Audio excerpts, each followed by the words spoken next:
Talakayin po natin ngayon ang problema po ni Marilu Rivera Guido. Ito po ang kanyang message sa akin. Ma'am Rose, ako po ay 68 years old na. Noong August 6 po, na-confine ako dahil sa hypertension and cardiac arrhythmia. Tapos malapot daw ang dugo ko. Meron na po akong iniinom na gamot. Follow-up check-up ko po sa August 23. Ang problema ko po ngayon, lagi pong nangingilo ang kalamnan ko at mga binti.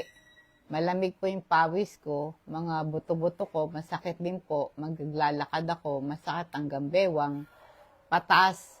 Ano po bang bagay na gamot dito? Binigyan ka ng carvedilol, tapos yung clopidogrel, at saka yung atorvastatin at Ruimag. Sa inyo pong pag-subscribe sa aking YouTube channel, Rose Alfonso, maganda po na mag-subscribe kayo para marami kayong matutuhan, lalo na sa topic natin ngayon, tungkol sa irregular heartbeat, no? Sa aking pong YouTube channel, Rose Alfonso, click nyo rin po yung bell para updated kayo sa aking mga health topics. Ganun din sa aking official Facebook page, Patnubay sa Kalusugan. Please subscribe, click follow, like, and share. Importante na naghahanap tayo ng solusyon sa mga nararamdaman natin. Ang sintomas ay may kaugnayan, maaaring ito'y pinakamabuti magpa-check up pa sa doktor. Ang mga posibleng dahilan sa nararamdaman mo at maaaring ipaliwanag sa iyo ng iyong doktor. Maaaring ito yung mga side effect din ng mga gamot na iniinom nyo, maaaring nagdudulot ito ng side effect tulad ng pananakit ng kalamnan at pamamanhid. Ang mga gamot na binanggit ninyo ay may posibleng side effect na maaaring maging sanhi ng nararamdaman mo.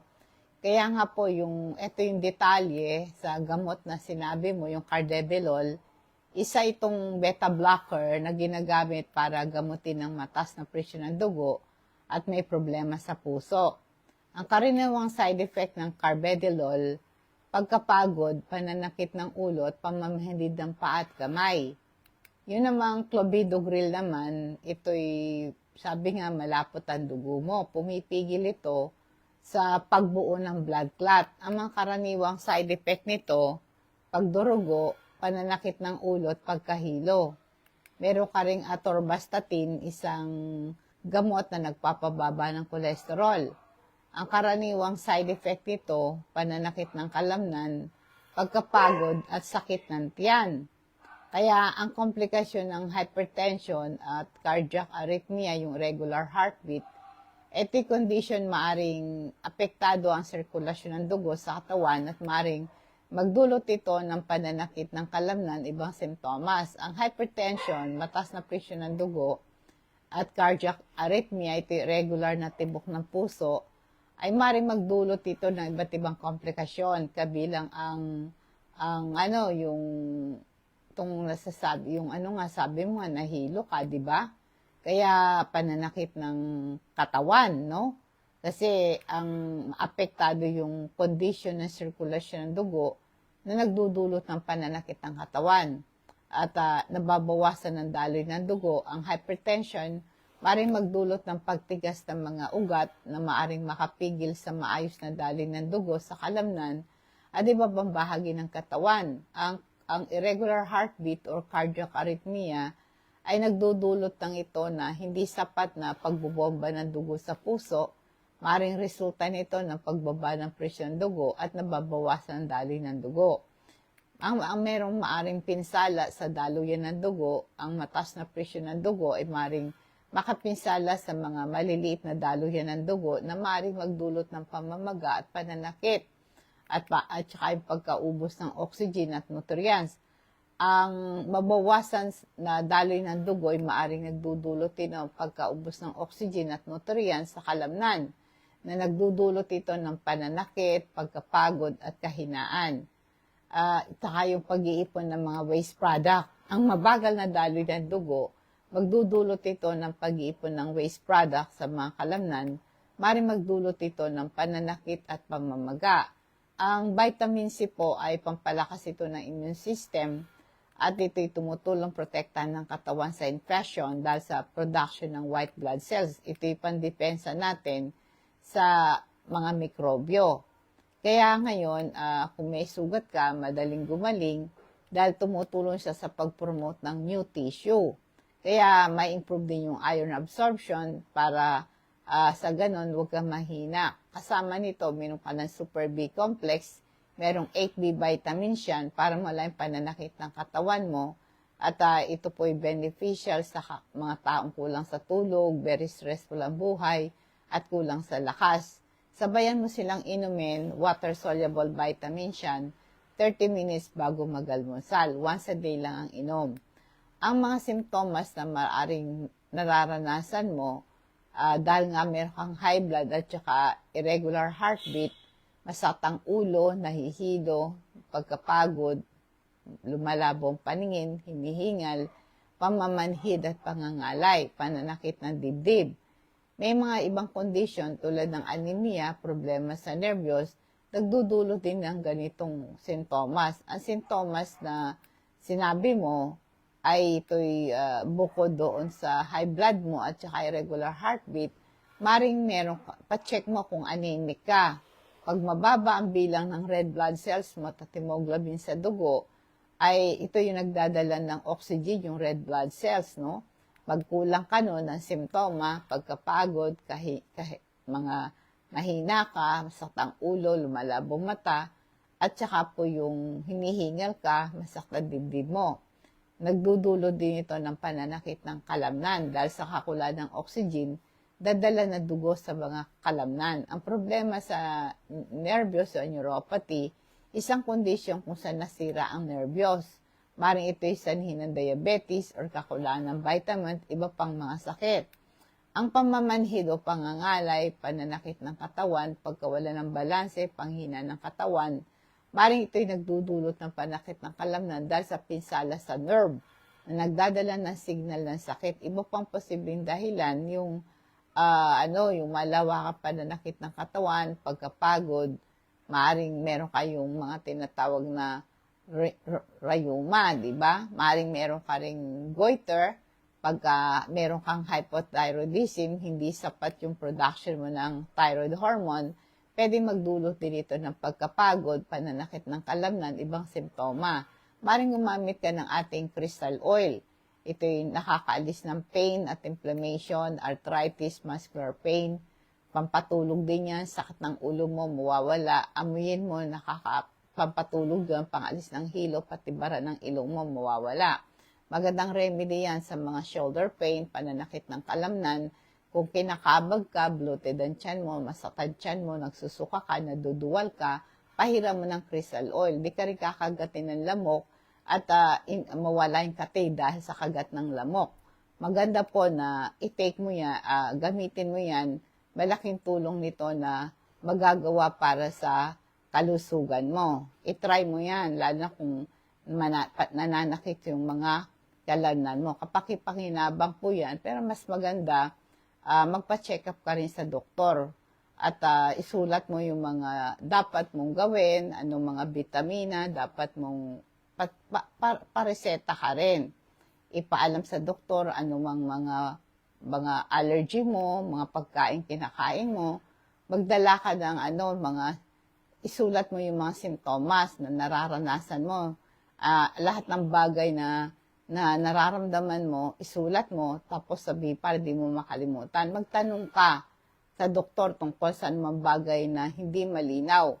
Mahalagang sabihin mo sa doktor ang lahat ng simptoma para tumpak ang diagnosis niya, para yung doktor makatulong sa pagdadiagnose sa iyo para maiwasan yung komplikasyon. Kaya nga po yung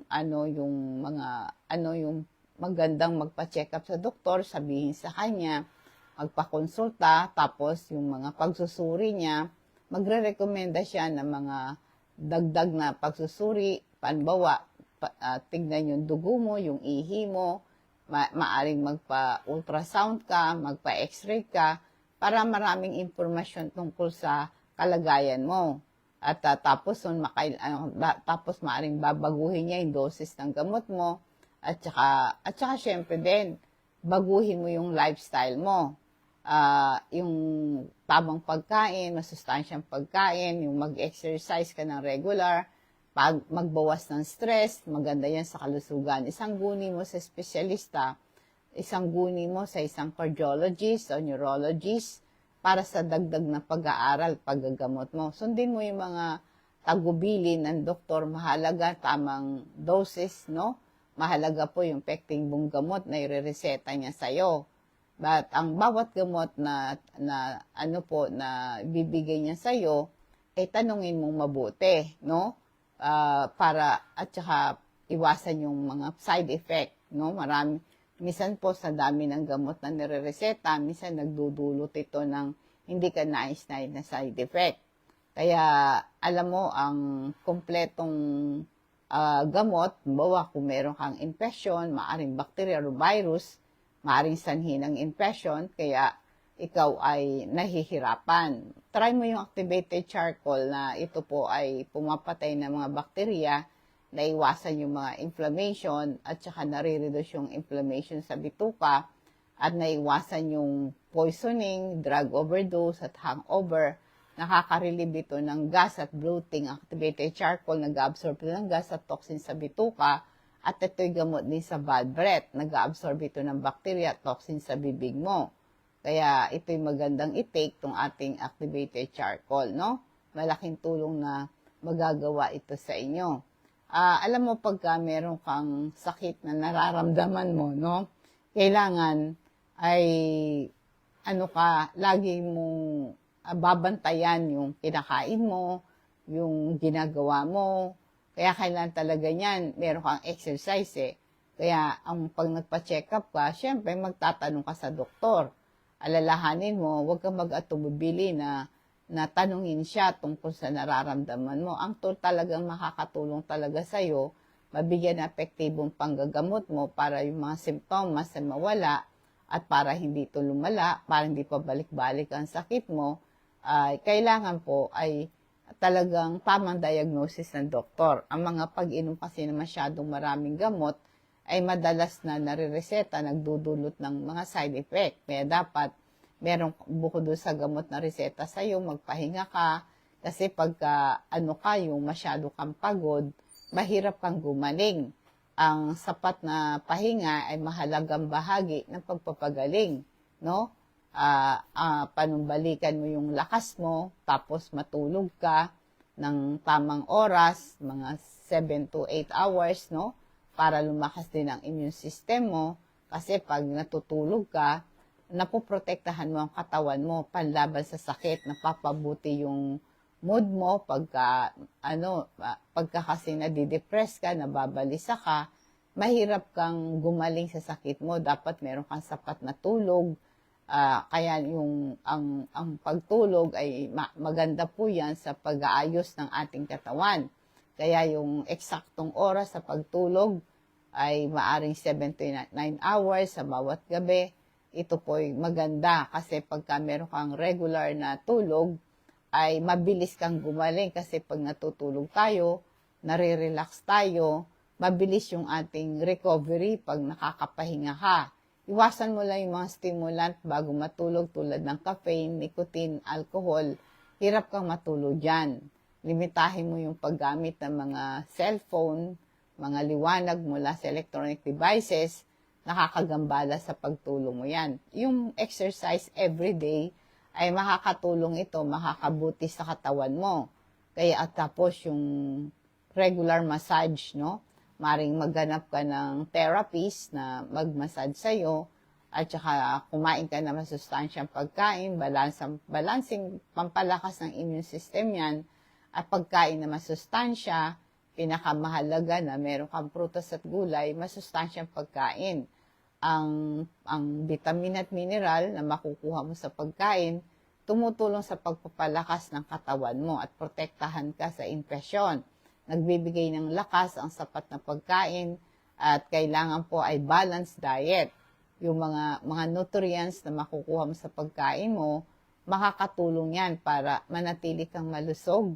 Mga balancing pagkain, manatili kang yung may iwasan mo yung panganib sa katawan mo, iwasan mo yung diabetes kasi pag diabetic ka, may sakit ka sa puso at ilang uri ng cancer, nakakapagpahina yan, no? High blood ka, meron kang irregular heartbeat, lumalapot ang dugo mo, malaking tulong po yung tamang pagkain. Mag-take ka ng omega-3 fatty acid, may iwasan mo yung lapot ng dugo. At ito po yung iwas heart attack at stroke. Yan. Mga prutas at gulay, yan po yung mayaman sa vitamin at mineral at fiber.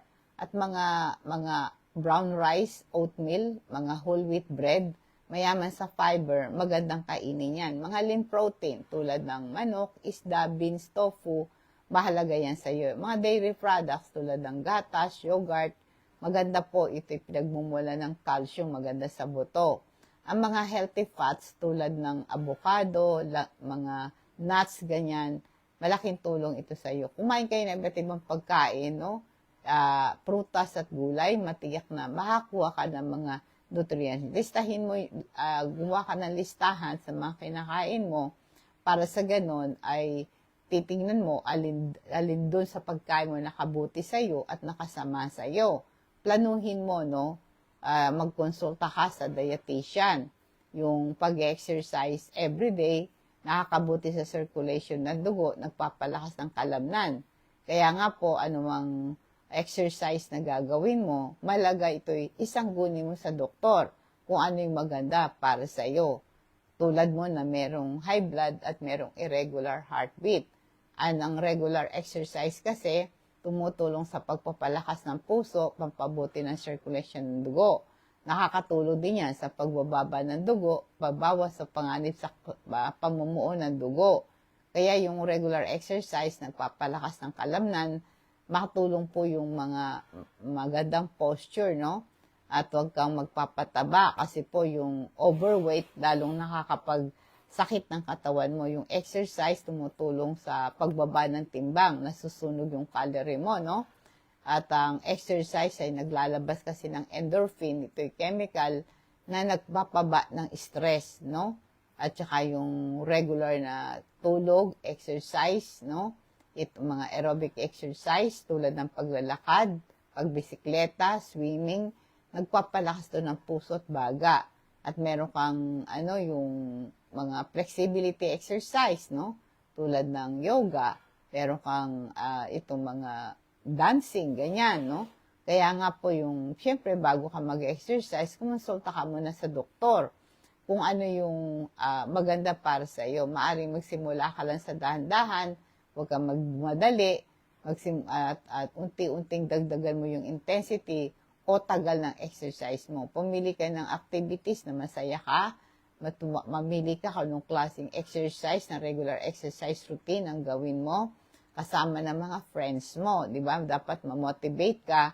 Ang regular na exercise, ito yung malaking benepisyo sa kalusugan. At pagkatapos nun, yung ating omega-3 nga na ito'y nare-reduce ang panganib sa heart disease. Ang omega-3 nakakababa ng BP, nakakalis ng lapot ng dugo, nakakababa ng cholesterol, naiwasan ng heart attack, stroke, and irregular heartbeat, no? Kaya ito po ang ating omega-3 na to ay maganda na i-take po ninyo, maiwasan ng heart attack, stroke. Ipaalam nyo po sa akin kung anong pangalan nyo, address at CP number nyo kung gusto nyo magpa-deliver ng ating mga health product. Cash on delivery po yan at dadalhin po ng mga riders sa inyo, no? Okay, basta i-chat nyo lang ako sa aking Facebook page at Dubai sa Kalusugan. Dadako po tayo sa ating food portal sa Isaiah 41:10. Huwag kang matakot sapagkat ako'y sumasa iyo. Huwag kang mangamba sapagkat ako ang iyong Diyos. Palalakasin kita, tutulungan kita, alayan kita ng aking matuwid ng kanang kamay. Kaya huwag kang matakot sapagkat ako'y sumasa iyo. Ito'y direktang pagpapahayag na hindi tayo dapat matakot. Dapat hindi tayo nag-iisa. Siya'y palaging kasama natin. Ano man ang ating pinagdadaanan, huwag kang mangamba sapagkat ako ang iyong Diyos. Itong dinidiin po sa atin, sa ating tagapagtanggol. Dahil sa ilalim ng kanyang protection, di tayo magagalaw. Palalakasin kita, sabi niya, tutulungan kita. Ito po, sabi niya, ito'y gagawin lahat sa atin ng Panginoon. aalalayan kita ng aking matuwid na kanang kamay. Ang paggamit ng matuwid na kanang kamay, isang kapangyarihan nagpapahiwatig ng protection, suporta at gabay ng Diyos. Kaya hindi tayo nag-iisa, ang Diyos ay laging kasama natin, handang tumulong sa panahon ng pangailangan. Magandang gabi po. Nawa po ang pagpapala at patnubay ng Diyos ang sumatin, and God bless us all.